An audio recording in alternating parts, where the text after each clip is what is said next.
So did you start doing music when you was in prison, or did when I was in prison, I was gonna be a writer. I was just gonna be a writer. I was not gonna be a rapper, and I wrote nothing but love, sad songs. I was like K Michelle. So I was always fuck a nigga. Ooh, I'm crying. Right. So that's what I was gonna come home and be a writer. But then when I came home and realized that's what I wanted to do, I was like, bitch, don't nobody know you. You got too much dip on your chip. How you gonna write for somebody? They don't even know you do music. So I figured if I can write, I can also rap. So I wrote myself into my avenue where I'm at now.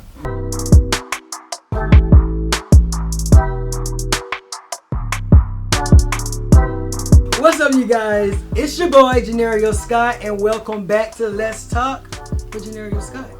Listen, today my special guest is recording artist, who is in Atlanta streets, traveling. He just all around just killing it, letting everybody know who Ty Valentino is. Ty Valentino, what's up? What's up? Listen, this has been in the making for a little minute. Okay. But you know, with people's busy schedules, you know, new album and everything, I had to get in where I could fit in. So, Ty. What's up? Listen, I like when my guests come on, I like to ask them who they are. Okay. Because, you know, we know how social media can portray you, and, you know, we put certain things on social media that we want people to see. But who's Ty? Tavion.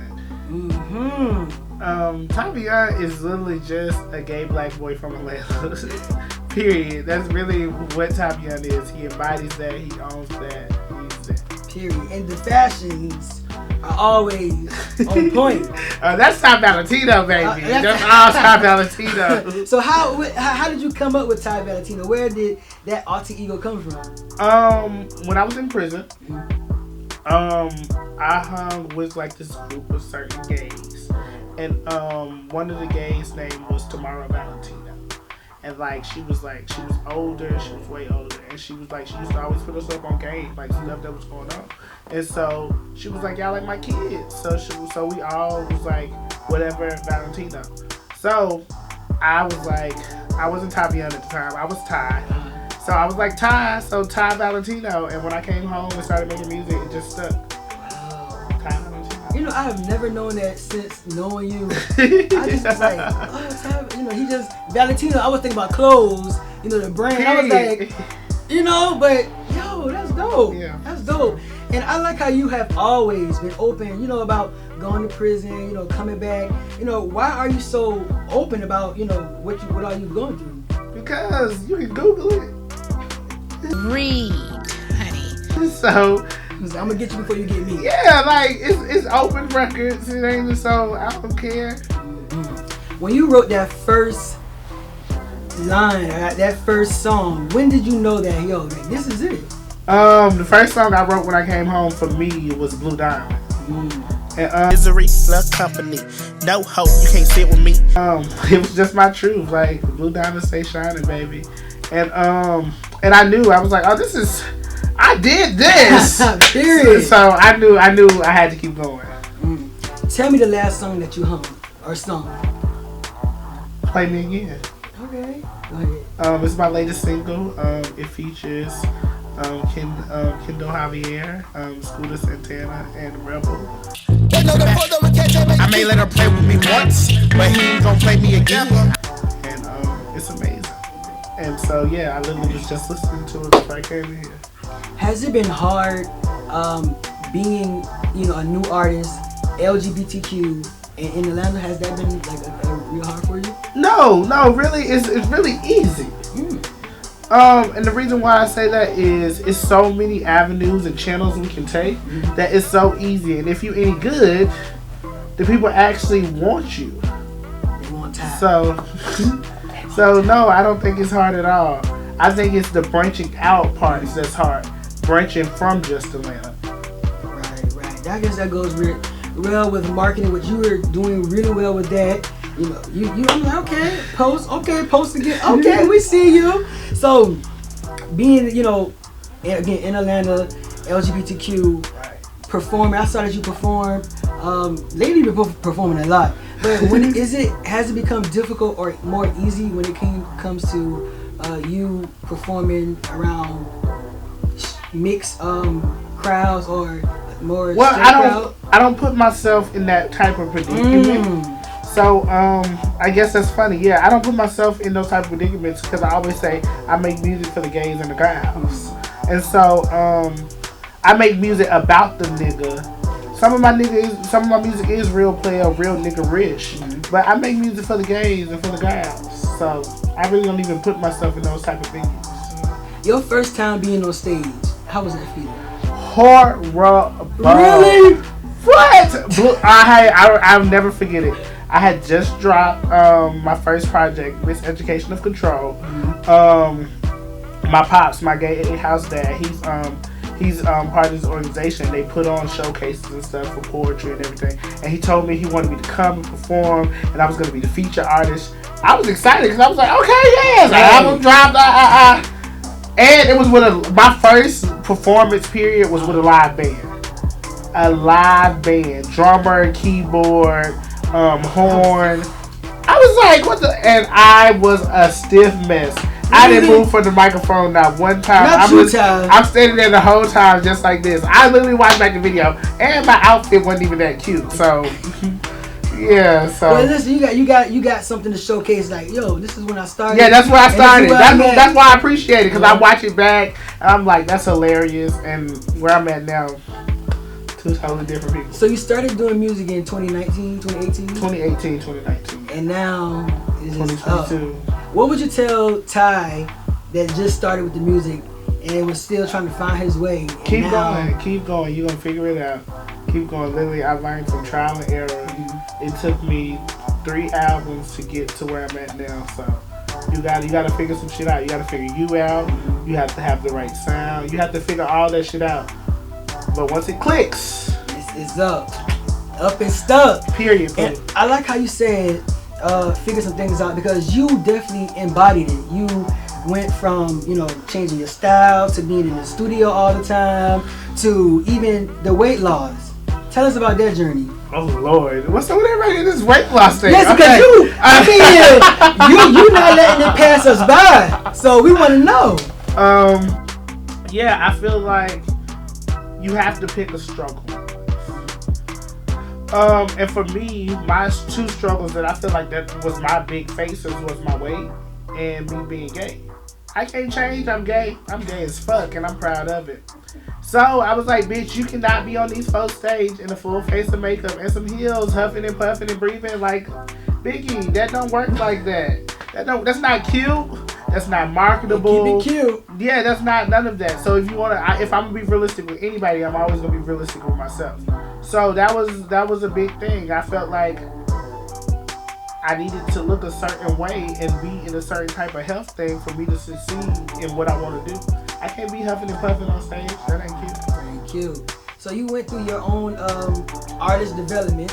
Yes. When I realized that I was going to invest all my time and money into something, I'm gonna do it right. So I literally sat down with myself and I planned out exactly everything that I felt like I needed to be where I wanted to be. The rich auntie wasn't cooked in just one day. It was not microwave. Baby, that bitch was a pot roast. She slow cooked. Slow cooked. That's why she's so good. Listen, slow cooked to 11 songs. 17 songs. Listen. And they all, is a mixture of all genres. Yeah. I try to give you a little bit of everything. So your third album. Third. Why did you pick 17 songs? Because I recorded 26. Okay. And everybody told me I couldn't do that. So then I went through probably 5 more times and just shaved off and retweaked certain songs and decided, it was a process. Because I definitely enjoyed your album release party, and when I heard that, I was like, okay, Chris Brown. You up there with Chris Brown. Not Chris Brown. Don't put. Don't put me on the. That ain't gonna kill me. Oh Lord, he said he was Chris Brown. Oh Lord. When they drop albums, they have like 11 plus songs. Yeah. So when I said that, I was like, Okay. Well, it got to 17. I just felt like you had to hear those 17. I feel like those 17 embodied what I presented as the rich auntie. And I like how you have, your mom, your aunts. Like, why was that important to incorporate them into the rich auntie? Like I always say this, I'm gay as fuck. And when people think of gay people, they associate us with bitches or weak for whatever reason. That's what they do. And the women in my life, even though they could have been bitches or weak, they ain't never been bitches or weak. So I felt like just because I'm gay, I had to be a strong ass man. And so that's what the rich auntie is about. The rich auntie is about being strong, all that could have happened to you, but you still standing. Like, I just gotta stay tuned. Listen, so what advice would you give any other up and coming LGBTQ artists? Surround yourself with the right people. Nobody needs a yes man. Nobody. You know why? Because you're your own yes man. You're gonna always tell yourself yes. So you don't need a yes man because you're your own yes man. You just need to build around people that genuinely believe in what you can do, and also that knows when to tell you no, knows when to tell you, girl, that ain't it. You don't just need somebody that builds you up, somebody that supports you. Really, because it's gonna be days where you want to quit, and that support team is gonna be the people that keep you pushing, regardless of how strong you may seem. And you definitely have always had that support team. Your mom, always there. Like, why is it important to have these certain selective few? Because I see that about you. Your pictures, even when you out, you have that selective few. You know a lot of people. So why that selective crew? I fuck with people who fuck with me. My friends, my circle, it's tight. It's real tight. I would have it no other way. Like, the way I operate and the way they do, it goes well together. They know I love them. I support them. I really cherish them. And so my circle's my circle. Still a new artist, a lot of songs, a lot of collaborations. I'm like I want to know what's the mastermind behind this, because I like to make music. I don't go in with a pre-notion of what a song is gonna be. If I write it, I know what I want it to be. But I'm saying most of the time, like when I think of music, I don't never think of just one texture. I don't never just think of one texture. I think of the songs out there I feel like could have this, could have that, could do that. And I always want to work with other people. I don't know if it's because I grew up like the only child, and like so now this is my time to actually get to play with others. And it's also why this project was big to me, because my first two I didn't work with that many people. And I really like to say I don't work well with others. And because it's really my way or no way, because I'm such a Scorpio. And so this project, I challenged myself because I gave a lot of people way more freedom than I would have liked them to have in my normal life. But I was sacrificing it for the artistry. And I feel like every track that has an artist on it, they did what needed to be fucking done. That's why you got to hear it. Listen, they definitely did. Even to when looking at you guys perform, you can tell. I hit Ty up and I was like, "Who's your favorite artist?" I'm scared of this game because I don't know what the fuck you about to ask me. I was like, "Who is your favorite artist?" And he was like, he said these two people. First, he was giving me a hard time. Like, I was not giving him a hard time. He was very vague with the question, asking me who my favorite artist. I had to know what you meant. If you meant like 90s, if you meant 2000, if you meant right now, if you meant, I just need to know. I didn't understand genre. I didn't understand time. So I wanted that broken down. Then he was like, of all time. And that fucked me up because I'm like, it's so much. I was talking to a real art, music it's person. so much music of all time. So all time. In my head, all time means like, if I could listen to nobody else, these are the people I had to listen to for the rest of my life. And so that's why I chose them. If I couldn't listen to nobody else but these two people for the rest of my life, I would be A-okay. And you know what? Let me tell y'all who he told me. And listening to his music, you would see it. Definitely. So it was Anita Baker and 2 Chainz. Right. And I was like, Anita Baker with the love and the soul. 2 Chainz with the turn up. I said, That's me. God, that's tough. If I had to listen to any 2 That's artists for the rest tough. of my life, I would be okay with both of them. Hey, well, listen, we got It'll some be back things. and forth. We get a little Sultry with a little Ratchet. Back and forth. That's me. Sultry with a little Ratchet. So with this, you have to Lord. guess the song. And From the guess, lyric? Like Yep, what? from the lyrics. Okay. We got some lyrics. It's so the lyrics. Okay. Finish the lyrics or finish the song, and let's see who you know. These are your people. Okay. Oh, Lord. What And I have some of song? yours in here too. Some of mine? Yes. Oh, my God. I don't know my own lyrics. The ghetto. Can't see. No. All right. First one. I hear you say you've got a lot to give up, and there is no. Oh, that's Anita. Okay. What's the name of the song? Oh, God.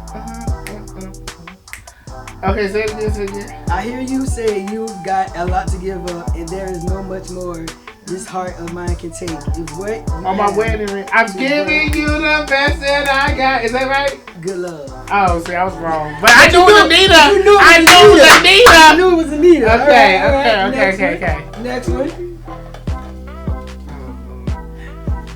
Can it be one of mine? But you say you ain't know that. How we look clumsy. Okay. Dreams are dreams. Some dreams come true. I found a regal dream, baby, when I found you. That's Anita. What's the name of the song? You so strong, but tender too. I'm giving you the best that I got. Is that Gimme? Angel. I just want to hear Gimme You the just best. wanna At this hear point, it. I want to Somebody hear. please. When we get in the car, please make sure I hear that. Please make sure I get to hear Giving You the Best That I Got when I get in the car. Because that's what I want to hear. I'm going to roll me a Listen. blunt and I'm going to listen to that because I need somebody to give me the best they got, baby. Ooh. Listen, all right.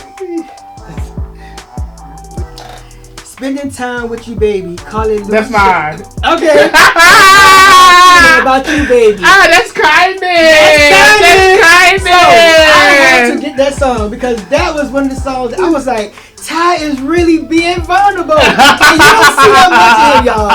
I was like, I had to put that lyrics in there. And you got it. You got it. I know, I know. I was okay, like, see, yo, look, I had to. prayed. Yes, I know my lyric. Because I wrote it. Because you wrote it. So, it's mine. That's the most important one, bitch. And I beat the pussy like a new song. 2 Chainz. Okay. Sound of the Hey, bed. hey, Beat it up. hey, Then I get oh, some head. Or I ah. might get some head. Then I sweet it up. I'll beat it. It's going down. Yeah. She might pull up in the bricks truck. Oh, that's I'm different by the way. See, look.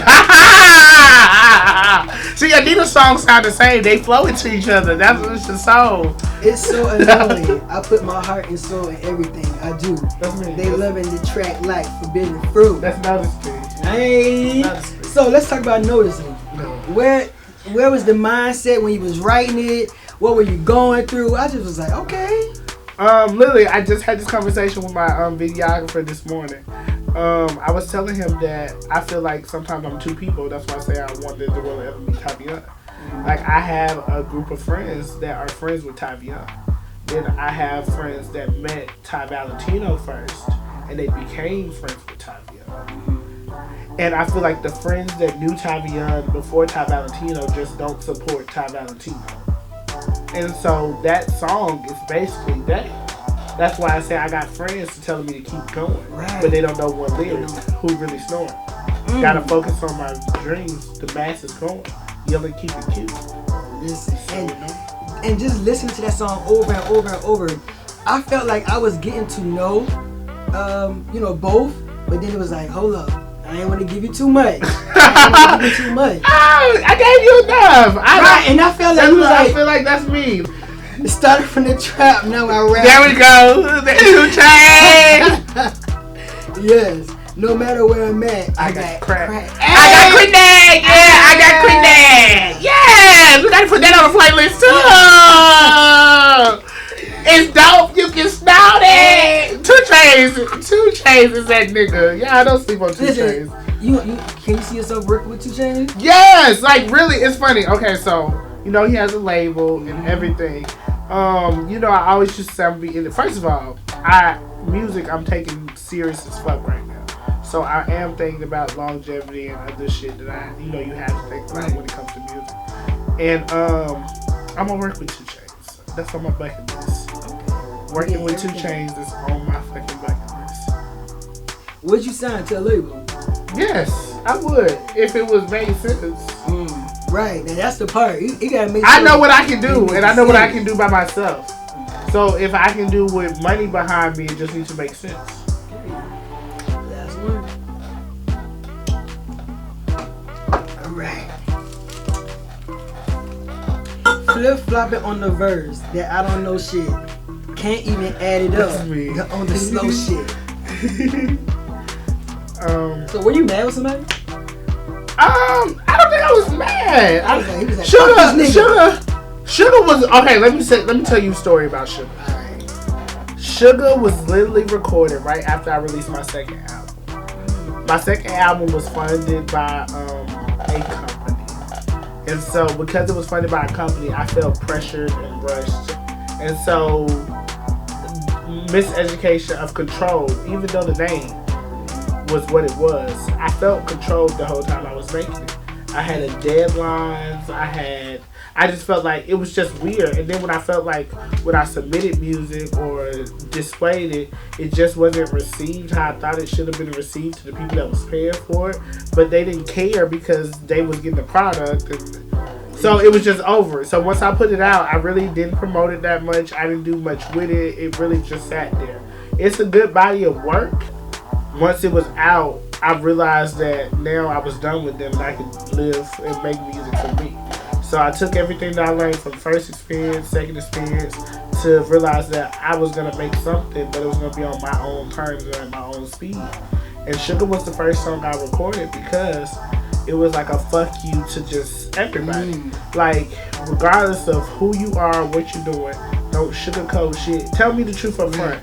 You gotta say to me, sugar in my tank, I love it that tree.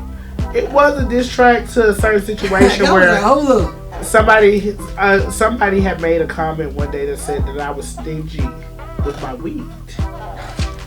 And so I had to, anybody that knows me know I love to smoke. That's what I do. That keeps me calm. That gets me from not getting a non-felony.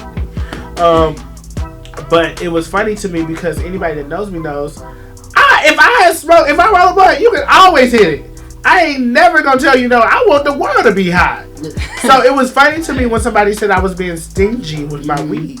So I put that in the song. I'm like, don't sugarcoat shit. You gotta say to me, don't sugarcoat shit. You gotta say to me, sugar in my tank. I love exotic tree. Don't pump on my gas. I'm stingy with my tree. I love a dark skinned nigga. Oh, and I was talking to a dark skinned nigga with gold teeth. Yeah. So what's your type?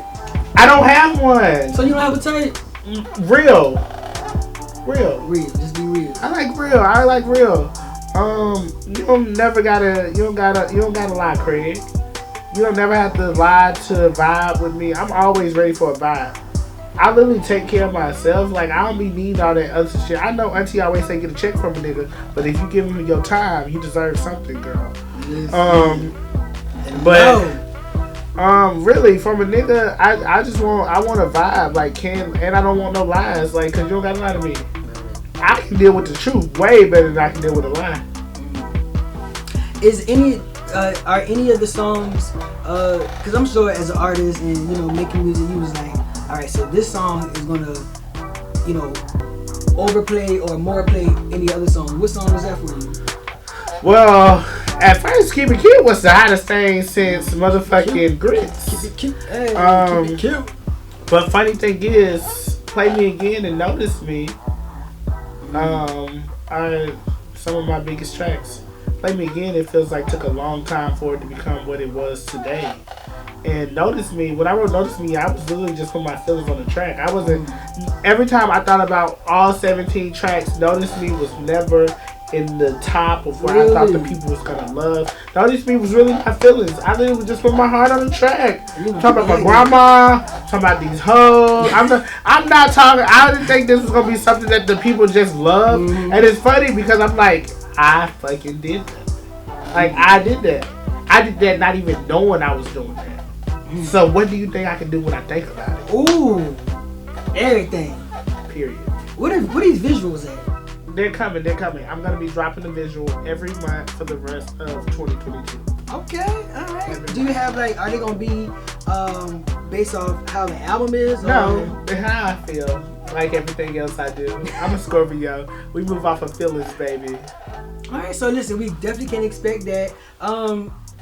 What is anything like you're working on that you want everyone to know about? Well, make sure you guys go and watch Real Life and Philanthropy. Yes. We gonna get to that. Go watch Real Life and Philanthropy. We're airing right now the second season. You can catch me, the real HBIC. Listen. So what was the thought behind that? I was shocked. I was like, Ty? Okay. Want to be in front of everybody? I got asked. It was really something I didn't want to do at first. It was funny because I got asked to come on as a friend of the show, and I was like, I'll think about it. Then I thought about it. I was like, bitch, if people want you as a friend of the show, you deserve to be on the show. That makes sense, right? And I was like, I'm not a background. I'm not an ooh and an ah. I'm not an ooh and an ah. So when I like to do stuff, I like to do it right. So I was like, well, I'll come on as a full cast member. What can we expect from the new seasons and episodes that's really that be fire live? You catch me living my life. You can catch me actually having some reality. And we sprinkle some philanthropy in there. But yeah, no, I'm really just being me. Like, from me working on the rich auntie to my everyday life. That's what you get to see. Right. How are some of the relationships, are they bettering? Because we did see that, they was coming for you, Ty. They was coming for you. That's good. If they're not coming for you, that means you have nothing to come for. All right, drop the mic. Guys, that has been Ty Valentino doing his thing. Make sure you check out every month. Video will be dropping. I'm gonna hold you to that. Stream. Where can they get the music? It's The Rich Auntie. Stream The Rich Auntie by Ty Valentino on all music streaming platforms. Yes, we're talking about Tidal, Spotify, Apple Music, Amazon Play, YouTube, all that good shit. You catch me because I stream. Thank you.